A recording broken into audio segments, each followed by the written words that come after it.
Welcome to a question and answer episode of the Old Frontline podcast with me, military historian Paul Reed.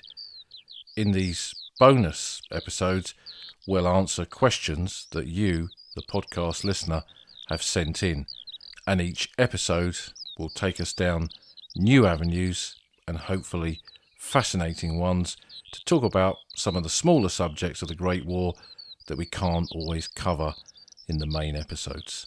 So let's hear this week's questions. Welcome to the 10th question and answer episode, bonus episode of the Old Frontline. The questions keep coming in and please continue to send them. There's some really great questions coming in week after week. It's fascinating to read them and even more fascinating for me to sit down and think about them and answer them in bonus episodes like this one. As always, there's two ways that you can ask questions that can be then featured in these podcasts, and that is either via email or via our Discord server, where you can log onto that and leave a question there. And the links for both of those are in the show notes for this episode. So without further ado, let's get down to this week's questions. So our first question comes from Gordon Cameron on email, who describes himself as a proud Canadian. It's always great to read about the Canadian listeners to the podcast because, as many of you know, I have a special interest in the Canadian Expeditionary Force in the Great War. But anyway, let's get down to Gordon's question. Years ago in high school, Gordon says, the 100 Days campaign was introduced to me as Canada's 100 Days. It was explained that the phrase was coined by a French newspaper of the day. As years passed, I heard it during Canadian tales of the war, but nowhere else, so I put it down to over-patriotic pride. However, today, while doing some reading on a French museum site, I came across it again. Where did this come from, and was it ever widely used? Well, the phrase the 100 days is something that describes that last 100 days of the First World War, which isn't actually 100 days, but it's the period that runs from the 8th of August 1918 with the breakout battle on the Somme through to the last day of the war on the Western Front, the 11th of November 1918. And the idea of kind of packaging history into periods like this is something that historians do to make periods of history, in this case conflict history, more understandable to those who weren't there, or even those who were there, kind of putting into context the battles and campaigns which they fought in. But as you mentioned, this phrase came about during the war itself, when it appeared in popular newspapers. And it was then kind of formalised, I think, in a book that was published by John Livesey just after the First World War, called Canada's 100 Days. And I have a copy of this sitting on my shelf just over there as part of the Old Frontline library. I bought it many years ago in one of those mythical junk shops of Sussex, and it tells the story of the 4 Canadian divisions and their role in those key breakout victory battles of 1918, from Amiens on the Somme through to the final advance into Mons on the last day of the Great War on the Western Front. And when we look at that 100 days period, the British Expeditionary Force at that time was quite a sizable grouping of British divisions, with New Zealand Division, with 5 Australian divisions, and the 4 Canadian divisions, plus other troops loaned to it. It's an African brigade. There were American divisions attached to the BEF in 1918 as well. So it was quite a large formation. But the Canadians, the Canadian Corps, which was by then commanded by Arthur Currie, was very much part of the tip of the spear during those 100 days. Not just the Canadians, but very often the Australians not far away as well. And both the Canadian Corps and the Australian Corps did have the occasional British unit attached to it. Currie particularly liked units like the British 4th Division, which was a regular division, and also the 63rd Royal Naval Division. And when you look at quite a few Canadian battles of 1918, those British formations are very much on their flanks, supporting them. And what you see is the Canadians and the Australians in particular taking part in some of these key battles. Now, it isn't just Australians and Canadians. It is a whole load of different troops at different points on the Western Front. But the Canadians in particular are very prominent in these battles. And when we look at those 4 Canadian divisions, from the 8th of August through to the 11th of November 1918, 4 Canadian divisions fought more than 50 German divisions in the field during that period. An unprecedented record of any military formation, I think, during the Great War, certainly within the British Expeditionary Force, of which the Canadians were a part. And what that means for Canada is staggering casualties, tens of thousands of casualties per month, from the breakout battle on the Somme through to the final casualties around Mons. The last British and Commonwealth casualty of the Great War was a Canadian, not by accident, but because the Canadians were continuing with their advance. George Lawrence Price, killed in the streets of Mons, of a Mons suburb, just 2 minutes before the armistice came into effect. So proportionally then, the Canadians play an incredible role in that period, out of all proportion to their size as one corps of 4 static divisions. So that's why you kind of see this phrase, Canada's 100 Days, because they are very much part of that story. And right on their flanks, right by their side, the Australians too. Although the difference is Canada in 1918 has conscription and can replace those casualties that they're suffering, whereas Australia relies entirely on volunteers. There's no conscription at all, and they begin to run out of men. And their last key battle is at Montbriand on the 5th of October 1918, whereas the Canadians continue to the very end. So what that means for Canada is it kind of cements their place in the story of the war on the Western Front, and it pushes their men to the forefront. And by 1918, a very high proportion of those conscripts that are serving in Canadian Expeditionary Force units are Canadian-born, whereas you go back to the beginning of the war, and many of the Canadian formations could have up to 70% of the men who served in them born in Great Britain, who had emigrated to Canada before the war. So we see a complete kind of change in the type of men that were Canadian soldiers during that period. And of course there is national pride involved in this, but as an historian we can look at it and we can see just how much of a contribution Canada made in that 100-day period. So why Canadians? Was it that Haig was pushing them to the forefront because Canada could be prepared to lose men when Britain wouldn't? Well, there were just as many Tommies, British Tommies, falling and being wounded as there were Canadians and Australians and New Zealanders and everyone else. In fact, more so, probably. But the reason was to do with the composition of a Canadian division in 1918. British ones had undergone a big change at the beginning of the year and disbanded 1 in 4 of their infantry battalions, so it reduced their fighting strength, whereas the Canadians had kept their 4 battalions per infantry brigade, so they had more infantry battalions that could be thrown into the field to fight these battles, and they had a much greater proportion of battlefield engineers, of pioneers and Canadian engineer units supporting them.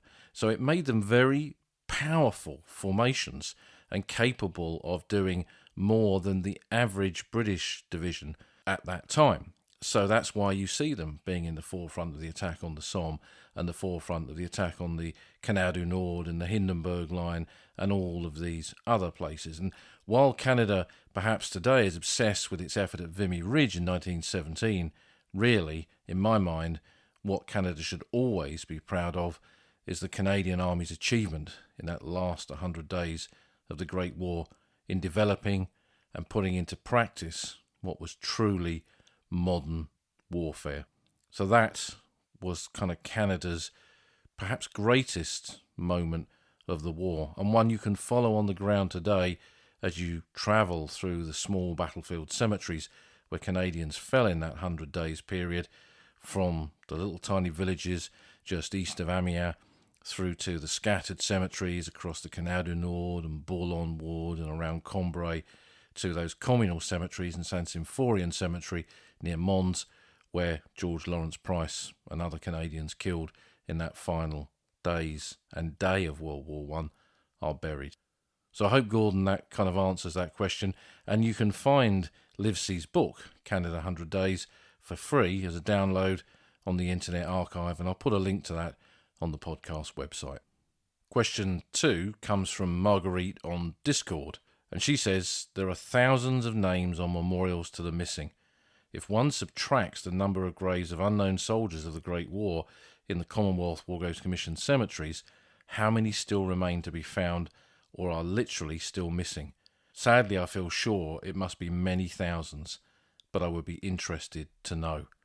Well, this is a great question that we did actually cover to a degree in an episode on the missing, again, which I'll link back to on the podcast website. I'll embed a little Spotify player for that episode, where we looked at soldiers of the British Expeditionary Force, of the British and Commonwealth forces who were missing in the Great War and are commemorated on those massive memorials to the missing, from the Menin Gate to Chiapval to Loos to Arras and so many others besides, and of course not just on the Western Front.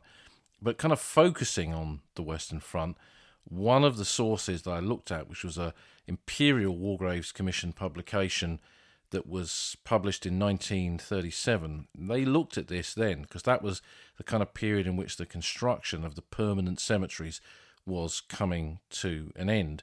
20 years after the Great War had ended, the cemeteries that were chosen to be made permanent had been built, the wooden crosses replaced with the headstones. But of course that didn't account for everybody, because the missing were 50% of the dead on the average Great War battlefield, which is why those memorials that we've mentioned were built at different places where the British and Commonwealth forces had fought.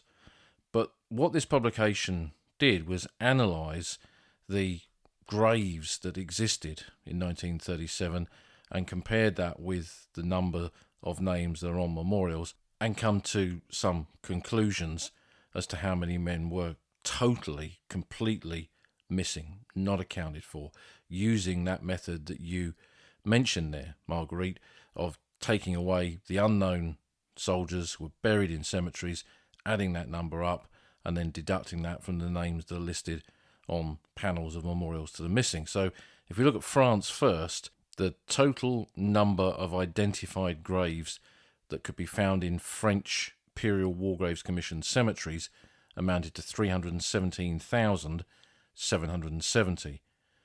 There were, on top of that, within France, 213,077 names that were engraved on memorials to the missing. And within the cemeteries, the silent cities, there were 105,351 unidentified soldiers. So if we take that total away from the names that are engraved on memorials to the missing, in France alone, there was 107,726 men who were not accounted for at all, were still out there in the fields of France.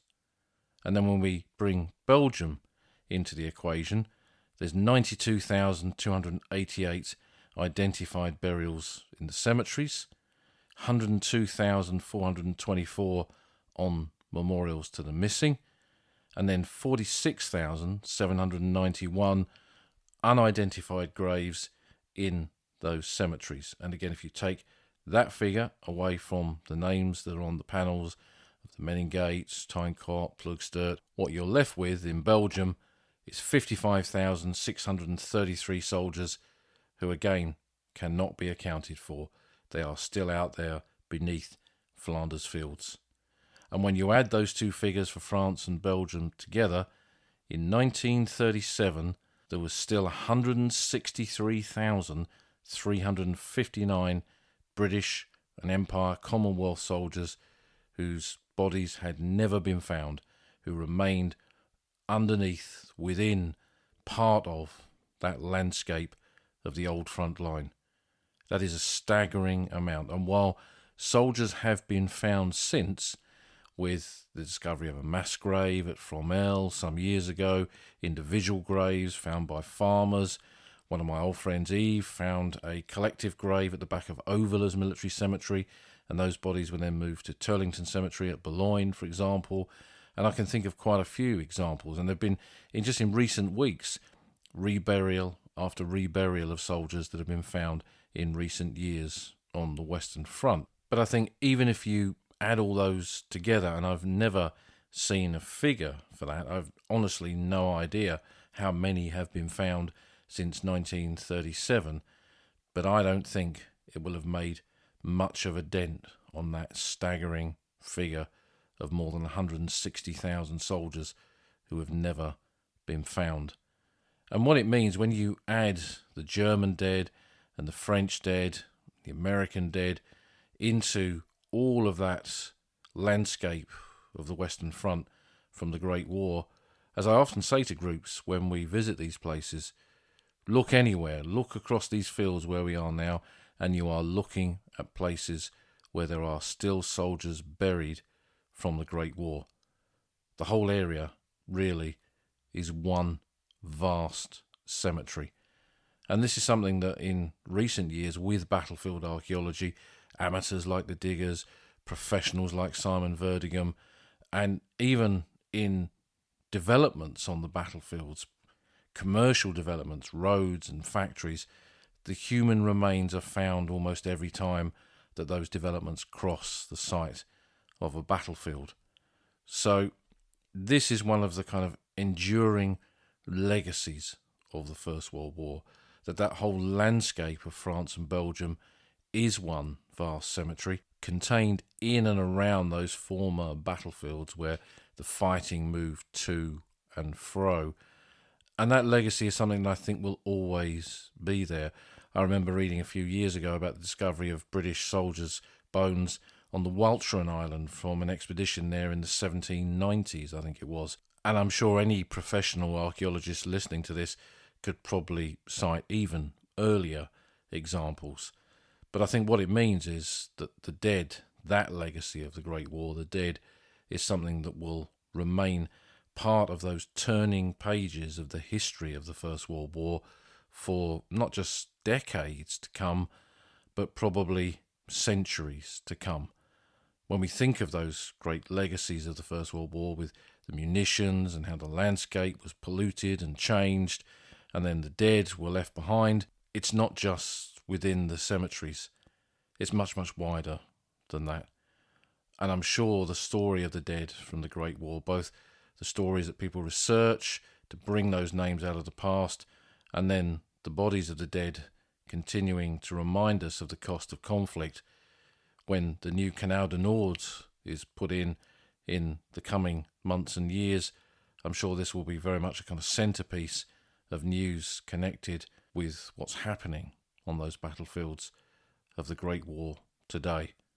So this then, Marguerite, is far from an unfinished story. And thanks for that excellent question. Question number 3 comes from Steve Cannon on email. And Steve asks, I've just started exploring the First World War and found your podcast right away. I greatly enjoy your approach and I'm happy you recently started answering questions. If you were starting out just now, learning about the war from scratch, with the information and media we have available to us these days, how would you approach it? What is your plan of attack? Well, Steve, that is a great question, and thanks for finding us, and thanks for making the Old Front Line very much part of your own kind of learning curve about the First World War. So where to start? Well, let's go old school straight away, because for me, it's books. It's always books. And I talk about books a lot on this podcast, and I know that I cost many of you a lot of money in seeking those books out. Welcome to that club. But books are essential to our understanding, which is why I've kind of built different episodes looking at books and how they relate to the landscape today, and did that recent episode where we took a subject like the Battle of the Somme and took that layered approach looking at the different types of books that can be used to build up our knowledge. So hopefully that episode will help you in your own learning journey, and anyone else listening to this podcast. So we start with books.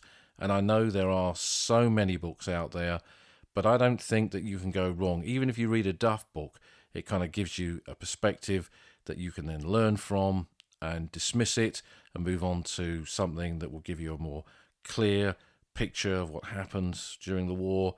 So books are important. But of course, there is a lot of new media too. YouTube. Now, that is a great source for material. There are tons of old documentaries on there that people have uploaded. A Game of Ghosts, which is an interview with a load of veterans done in the 1990s, one of my favourite documentaries from that period, with many veterans in it that I actually knew, and something I could watch again and again, and indeed I have over the years. That's on YouTube. There's the 1976 Malcolm Brown documentary about the Battle of the Somme, with Leo McKern presenting it. That's a great documentary. Also Malcolm's one about the last day of the First World War. That's on there. Some bits of some of the old Time Watches, including my Forgotten Battlefield that I made with John Hayes Fisher about the work of the Diggers. So there's a lot of those kind of programs on there. And those were programs made for television.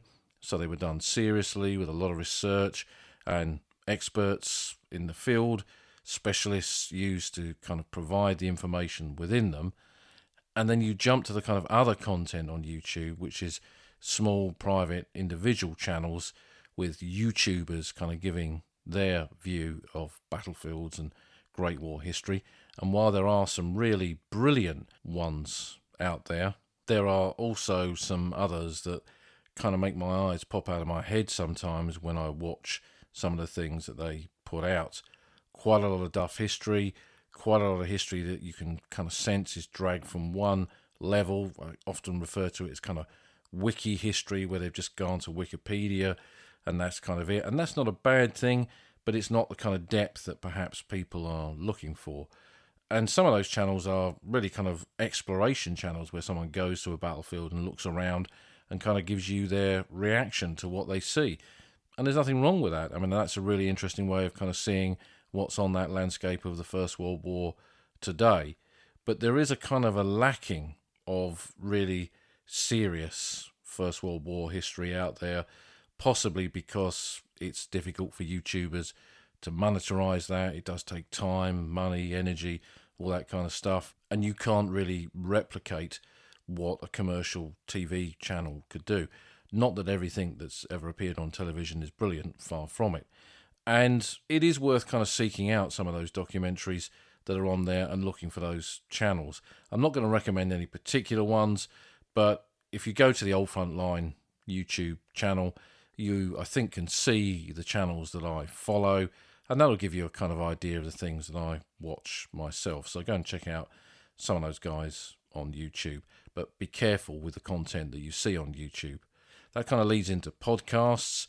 There are some really great First World War podcasts out there, and I've had some fellow podcasters on this podcast talking about it, and you can check back in previous episodes for that. It's a fantastic time for military history podcasts generally, but there's some really good First World War ones out there, and they kind of, again, it's like this layered approach for books. It's another layer to use to kind of build up your knowledge and approach and understanding of the First World War. And important not just to listen to one voice. Don't just listen to me, listen to other podcasters who put the history of the Great War across, because history is about different voices, and it's important to listen to those voices too, as well as read them. And as I mentioned, reading again, did I mention books before? I think I did. So I'm going to take you back to books again, because books, you can't have enough of them. I'm sitting in a room absolutely jam-packed with books on both the First and the Second World War, and this is only one of the rooms in this house with that level of books in it. So you can never have enough, and books will kind of give you an insight into this subject in a way that perhaps new modern rich media can only do on a certain level. When I worked in television, when we made documentaries, you really can only hope in an hour's television to put across 2 or 3 points. So bear that in mind. They're not the kind of be-all and end-all of historical knowledge documentaries. They're kind of the sexy end of history. People love to be in these programs and all that kind of stuff. But the real history, in my mind, is found in the books. The media, rich media, YouTube, films, documentaries, podcasts, that's a great way to engage people and an important kind of gateway to the subject, but it's not the last word on it, far from it. And of course, part of this, of which this podcast is essentially all about, is the battlefields themselves, the landscape of the First World War, visiting that landscape, because that will help you learn in its own way. It will teach you things that you can't kind of get from books, to see the geography of the Somme, to walk the cliffs and the gullies at Gallipoli, to see how flat Flanders Fields is. All of this kind of stuff, it's essential. Walking the ground is something that I've done from the very beginning for both my interests in World War I and the Second World War, and I can't emphasise enough how important that is. So that needs to be part of the learning process too. But I'd also love to hear how you're approaching this, and also all the other listeners. Put it in the comments, send it on Twitter. Tell us how you find your way through the learning pathway of the First World War. So that brings us to our fourth and final question, which comes from Murray Shaw on the Discord server. And Murray says, in the podcast, we've heard about the effects of shells, bullets, etc. causing death and wounds, but with many men living in close proximity in unsanitary, wet, cold and muddy conditions, they must have been susceptible to disease and illness. I've heard about trench foot and had a grandfather who came back to Britain from France due to trench fever, caused by lice, I think. However, other illnesses must have occurred, especially in days before inoculation, such as mumps, chickenpox and measles, and possibly more serious conditions like TB. To what extent was illness in trenches an issue, and how did the Army and medical services deal with these? Well, this is a great question, because by the end of the First World War, there had been 6 million cases of sickness in the British Army between 1914 and 1918, and of those, 800,000 were cases of trench fever, which you mentioned. Trench fever being caused, as you said, by lice and resulting in a multi-day fever where the soldier is sick and ill and shaking very often, and it can lead to all kinds of other after effects that debilitate the soldier and make him unfit for frontline service. And long-term kind of side effects also included neurasthenia, cardiac disturbances and myalgia. So it could permanently disable a soldier and exclude them from frontline service. So what we see then is that sickness as well as battle wounds are all part of the story of casualties in the Great War. Even in major offensives, that does not stop soldiers getting ill. Just because they're about to go over the top, it doesn't mean they're not shaking with fever, because soldiers can get ill. As you've suggested, they're in close proximity, so any kind of sickness that can be easily spread is vulnerable like that. If men are sharing a trench or a barn behind the lines in a billet or in a dugout, one man's sick, they're all sick. So there's that element to it, and also the conditions in which they're living. Now, these men in the First World War, they were tough. They were probably tougher than many people alive today, but they were living in open ditches in often sub-zero temperatures, and even they struggled sometimes to deal with that. So what you see, particularly in the winter periods, is large numbers of men going sick, where the conditions are just too much. There's snow, there's cold, it's freezing cold. Winter on the Somme, 1916, went down to something like minus 25, and they didn't have Gore-Tex and all the other kit that we have today to protect us against cold.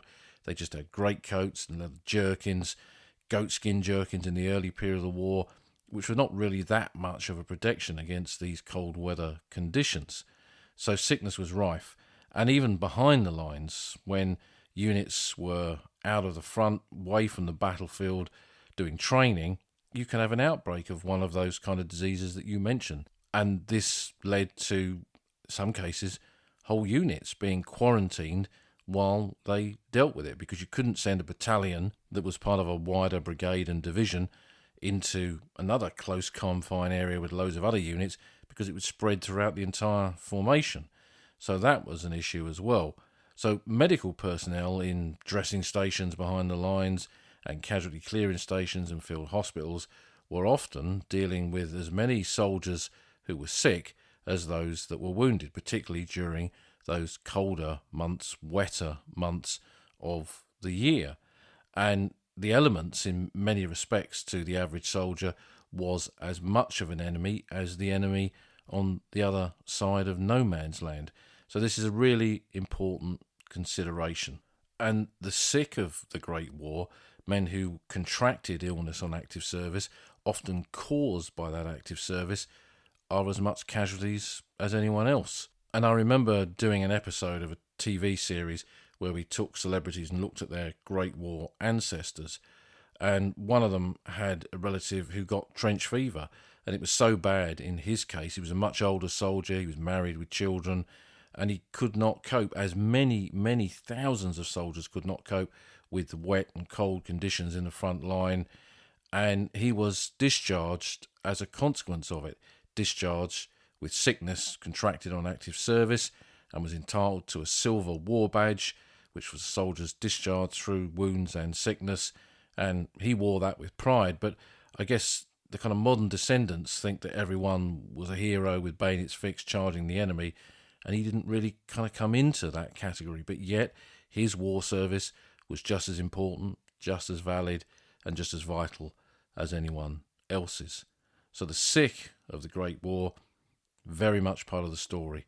And perhaps that's another episode, standalone episode for the podcast another day, looking at sickness and the casualties caused by sickness on the battlefields of the Great War, because we haven't even mentioned Gallipoli and Salonika and Palestine and Mesopotamia, where sickness was an even greater problem to soldiers under those kind of conditions of heat, of all kinds of insects that could carry insect-borne diseases to soldiers. We haven't even mentioned that. So that's something that we will return to in another episode.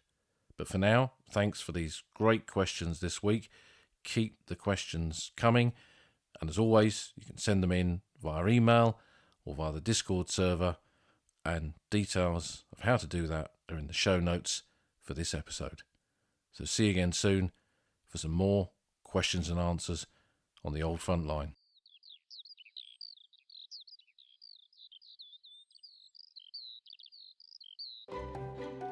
You've been listening to an episode of the Old Front Line with me, military historian Paul Reed. You can follow me on Twitter at Somcor.